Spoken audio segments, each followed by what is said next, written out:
ఒక్కొక్కరి యొక్క జననము చాలా ఆశ్చర్యంగా ఉంటుంది. అది ఈశ్వరుని యొక్క అనుగ్రహం. దాన్ని ఆ పవిత్రమైన కోణంలో వినవలసి ఉంటుంది. కాబట్టి ఇప్పుడు జాంబవంతుడు అంటున్నాడు, అప్సరాప్సరసాం శ్రేష్ఠ విఖ్యాత పుంజిక స్థల అంజనీతి పరిఖ్యాత పత్ని కేసరిణో హరీహి విఖ్యాత త్రిశిలోకేషు రూపేణా ప్రతిమా భువి అభిశాపాదభూత్ తాత వానరీ కామరూపిణి దుహిత వానరేంద్రస్య కుంజరస్య మహాత్మనః. పుంజక స్థల అనబడేటటువంటి ఒక చాలా అందగత్తె అయినటువంటి అప్సరస ఒక ఆమె ఉండేది. ఆమె కామరూపిణి. ఆమెకి ఒకానొకప్పుడు ఒక శాపం కలిగింది. అందుచేత ఆమె వానరకాంతగా జన్మించింది. వానరకాంతగా కుంజరుడనబడేటటువంటి ఒక మహాయోధుడికి జన్మించింది. ఆవిడ్ని కేసరి అనబడేటటువంటి మరొక యోధుడికి ఇచ్చి వివాహం చేశారు. కోతికి కేసరి అన్న పేరు ఎలా వచ్చింది? మళ్ళీ మీరు దాన్ని జాగ్రత్తగా తెలుసుకుంటే, కేసరి అంటే సింహం. ఒకానొకప్పుడు శంఖము శబళ అని పేరు కలిగినటువంటి 2 ఏనుగులు ఉండేవి. అవి భరద్వాజ మహర్షి యొక్క ఆశ్రమ ప్రాంతంలో ఋషుల్ని చాలా ఇబ్బంది పెట్టి రాత్రికి రాత్రి వచ్చి ఆశ్రమాల మీద పడి ఆశ్రమాలని ధ్వంసం చేస్తుండేవి. ఆ 2 ఏనుగుల్ని నిగ్రహించగలిగినటువంటి బలవంతుడెవరు అని ఆలోచిస్తున్న కాలంలో ఈయన అంజనాదేవి భర్త అయినటువంటి వానరుడు ఆ 2 ఏనుగులతో యుద్ధం చేసి వాటిని మట్టు పెట్టాడు. 2 ఏనుగుల్ని ఏకకాలంలో చంపినవాడు కాబట్టి భరద్వాజ మహర్షి సింహం లాంటి వాడివి అని కేసరి అని బిరుదునామం ఇచ్చారు. ఆ బిరుదునామమే ఆయనకి లోకంలో ఉండిపోయింది. ఉండిపోయిన ఆ కేసరికి అంజనాదేవినిచ్చి వివాహం చేశారు. ఎవరి అంజనాదేవి? పుంజక స్థల అన్న అప్సరసయే. ఆమె శాపవశాత్తు కుంజరుడికి వానరకాంతగా జన్మిస్తే ఆ వానరకాంతనే తీసుకొచ్చి ఈ కేసరికి ఇచ్చి వివాహం చేశారు. ఆమె పేరు అంజన.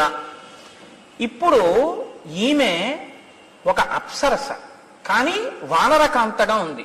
చాలా గొప్ప అందగత్తె, కామరూపిణి. ఆమె ఎప్పుడు ఏ రూపం కావాలంటే ఆ రూపాన్ని పొందుతుంది.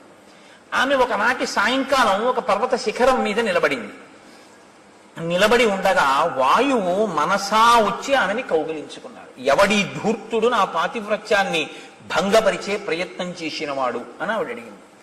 అడిగితే ఆయన వెంటనే ఒక మాట చెప్పారు. ఆయన అన్నారు, ఎందుచేతనంటే చాలా గొప్ప కారణజన్ముడు రావాలి.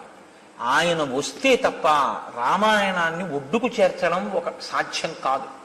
కాబట్టి ఇప్పుడు శివతేజస్సు, వాయువు శివుని యొక్క అష్టమూర్తుల్లో ఒకటి. అంత తేలికగా ఆ అవతారం రావడం సంభవం కాదు. చాలా జాగ్రత్తగా క్షేత్రమనందు చేరవలసి ఉంటుంది. అది సుబ్రహ్మణ్యోత్పత్తిలాగా. కాబట్టి వాయు అన్నారు, నత్వాం హింసామి శుశ్రోణి మా భూత్తే సుభగే భయం మనసాస్మి గతో యత్వాం పరిష్వజ్య యశస్వినీం అని పిలిచారు. యశస్వినీం, ఓ కీర్తి కలదానా, మహాపతివ్రతవు అన్న కీర్తి నీకుంది. అమ్మా, నీ కీర్తిని చెరపడానికి వచ్చిన వాణ్ణి కాదు. దేవతా కార్యము నిర్వహింపబడడానికి ఒక అత్యంత తేజోవంతుడైనటువంటి పిల్లవాడొకడు వానరుడిగా జన్మించాలి. నువ్వు వానర కాంతగా ఉన్నావు కాబట్టి నా తేజస్సుని మనసా చేరుస్తాను. అప్పుడు నువ్వు ఆ తేజస్సుని లోపల వానరంగా వృద్ధి చేసి ప్రసవించవలసి ఉంటుంది. ఆ వానర రూపంతో వచ్చినటువంటి ఆ తేజో రూపం రేపు రామకార్యానికి ఉపయోగపడుతుంది. కాదు, తదనంతరం లోకంలో రామచంద్రమూర్తిని నమ్ముకున్న ప్రతివాణ్ణి రక్షిస్తుంది. యుగాలు మారిపోయిన అంతటి మహానుభావుడు ఇప్పుడు పుట్టవలసి ఉంది. వీర్యవాన్ బుద్ధి సంపన్న తవ పుత్రో భవిష్యతి మహాసత్వో మహాతేజ మహాబల పరాక్రమ లంఘనే ప్లవనే చైవ భవిష్యతి మయా సమః. భవిష్యత్తులో నాతో సమానమైనటువంటి వేగం ఉన్నవాడు, నాతో సమానమైనటువంటి లంఘన శక్తి కలిగిన వాడు, అంటే దూకగలిగినటువంటి వాడు, అంతటి బుద్ధి పరాక్రమాలు ఉన్నటువంటి వాడు ఒక మహానుభావుడు పుట్టవలసిన అవసరం ఉంది. అందుకనమ్మా నీ యందు తేజస్సుని నిక్షేపిస్తున్నాను. ఇప్పుడు తల్లి అంతటి మహాపురుషుడికి తల్లి కావడానికి అంగీకరించింది. ఎందుకని? ఆమెకి వానర రూపం శాశ్వతం కాదు, ఆవిడ విడిచిపెట్టేస్తుంది. శాపవశాత్తు వచ్చినటువంటిది కాబట్టి కొంతకాలం తర్వాత వదిలేసి పుంజక స్థలగా వెళ్ళిపోతుంది. మళ్ళీ అప్సరసగా వెళ్ళిపోయినా ఆవిడ కీర్తి లోకంలో శాశ్వతంగా దేని వల్ల ప్రకాశిస్తుందంటే ఆంజనేయుని తల్లిగా. ఆంజనేయ స్వామి వారి తల్లిగా అంజనాదేవి యొక్క స్వరూపం సర్వభూతముల చేత నమస్కరింపబడుతుంది. ఒక అప్సరస ఇంత నమస్కార యోగ్యతని పొందడం అసాధారణమైనటువంటి విషయం. అందుకే అంజనాదేవి తల్లిగా అంత కీర్తిని పొందుతాం. అందుకే యశస్విని అన్నారు. అమ్మా, అటువంటి బిడ్డని కడుపున పుట్టబోతున్నాడు. ఆవిడ చాలా సంతోషించి ఒక వానరాన్ని ఒక గుహలో ప్రసవించింది. నేను మీకు మనవి చేశాను ఉత్తర కాండలోంచి. పుట్టగానే హనుమ, నువ్వు సూర్యమండలానికి ఎగిరావు పండు అనుకుని సూర్యబింబాన్ని. ఆ సూర్యబింబాన్ని చెనకుతున్న సమయంలో ఇంద్రుడు నిన్ను వజ్రం పెట్టి కొట్టాడు. ఆ వజ్రపు దెబ్బకి నువ్వు పర్వత శిఖరముల మీద పడితే నీ ఎడమ దవడ సొట్టపడింది. తన వజ్రాయుధపు దెబ్బ చేత సొట్టలు పడినటువంటి హనువులు అంటే ఆ దవడలు కలిగిన వాడివి కాబట్టి నిన్ను తన గౌరవార్థం హనుమ అని పిలుస్తారు అని ఆనాడు ఇంద్రుడు అన్నాడు.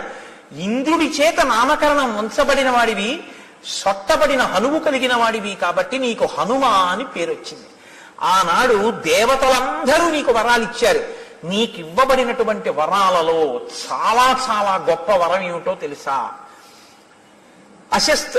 అశస్త్ర వజ్రతాం తాత సమరే సత్యవిక్రమ వజ్రస్య చ నిపాతేన విరుజం త్వాం సమీక్ష్య చ సహస్ర నేత్ర ప్రీతాత్మ దదౌతే వరముత్తమం. నువ్వు యుద్ధంలో ఏ అస్త్రము చేత ఏ శస్త్రము చేత నిహతుడివి కవు. నీకు దేవేంద్రుడిచ్చిన వరం నిన్ను వజ్రాయుధం కూడా ఏమీ చెయ్యలేదు. దానితో పాటు స్వచ్ఛందతశ్చ మరణంతే భూయాదితి వై ప్రభో. నీవు కోరుకుంటే వదిలిపెడతావు తప్ప శరీరాన్ని, నువ్వు శరీరం విడిచిపెడదాము అని కోరుకోకపోతే నిన్ను పడగట్టగలిగిన వాడు సమస్త భూతములలో, దేవతలలో, 3 లోకములలో ఎవడు లేడు. గాలిని కుంభిని అగ్ని అంబువల ఆకాశ స్థలిందిక్కులన్నంటేనే అంత అల్లరి చేశాడు హిరణ్యకశిపుడు. అసలు బ్రహ్మగారు వరం ఇచ్చారు, నీకు స్వచ్ఛంద మరణం, నువ్వు కోరుకుంటే శరీరం పడుతుంది లేకపోతే పడదన్నారు. ఇంత బలం ఉన్నాయన ఇలా దండం పెడుతూ కూర్చున్నాడు. ఏమీ ఆయన కోరుకున్నది